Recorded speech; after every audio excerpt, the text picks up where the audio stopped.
« Aide-moi à faire seul ». Et la phrase porte-drapeau des 3-6 ans en Montessori. Chaque mot compte. Pourtant, force est de constater qu'elle peut être amputée de ces 2 premiers mots.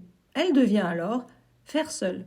Puis, laisser l'enfant expérimenter au mépris de toute forme de respect. Exit le respect de l'objet utilisé, exit le respect des camarades, des adultes, exit le respect des animaux et des plantes.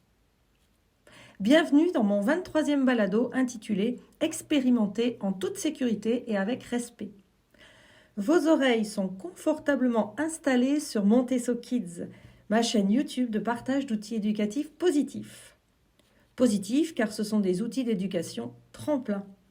Ils sont issus de la psychopédagogie Montessori et des dernières connaissances en matière d'intelligence relationnelle. Il est temps que je vous fasse partager des conversations que j'ai eues au fil de ces dernières années. « Ah, Montessori, mais je connais !» Et mon interlocuteur me parle d'enfants livrés à eux-mêmes, qui abîment, cassent, dérangent leurs camarades, dérangent les adultes, les animaux, sans limite, ou presque. Pourquoi ? Ils expérimentent pour devenir autonomes. Estampille Montessori. Ce serait des Open Kids en open space en mode Open Actions. Donc ce 23e balado est mon coup de gueule. Il s'articule en 2 parties. D'une part, un rappel sur la psychopédagogie Montessori et d'autre part, sur l'importance de dire non. Mon rappel est que Maria Montessori avait observé que tous les enfants, quelle que soit leur couleur de peau, apprennent par imitation.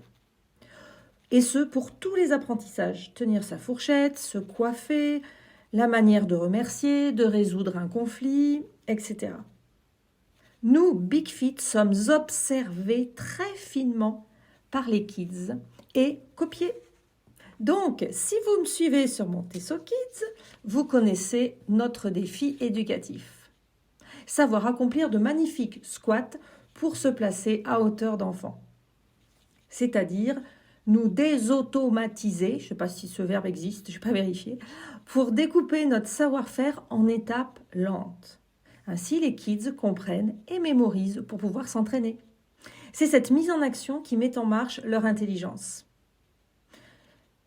Ils ne sont donc pas du tout livrés à eux-mêmes. Il y a transmission d'un savoir-faire et 2 éléments essentiels donnent de la valeur à ce savoir-faire, c'est la lenteur et la précision des gestes.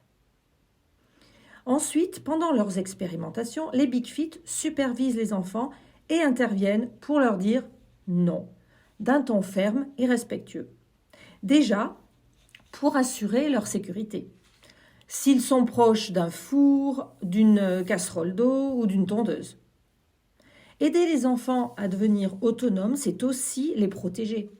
Montrer le danger et comment agir et réagir face à ce danger.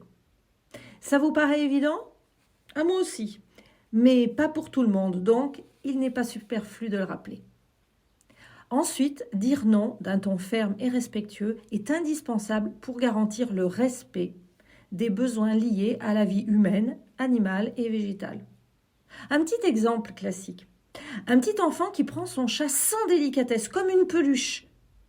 C'est un stop immédiat. À nous, Big Feet, de faire avec cet enfant un squat pour se placer à hauteur de l'animal. C'est-à-dire se connecter à ce qu'il est en train de faire. Regarde, il dort. Nous le laissons dormir. Regarde, il chasse. Nous le laissons chasser. Ton désir, le caresser et l'embrasser. Est-ce que c'est son désir à lui ? Non. Aidons les enfants à se décentrer d'eux-mêmes pour ouvrir leur réceptivité aux autres. Et comme le respect se nourrit notamment du savoir, regarde, il a besoin de sommeil, comme pour toi, c'est essentiel à sa bonne santé. Et j'ai souvent expliqué à mes élèves la photosynthèse, en termes simples, lorsqu'ils arrachaient des feuilles et des fleurs. Alors leur regard et leurs actions évoluent. C'est une éducation du regard, une éducation du cœur et du cerveau.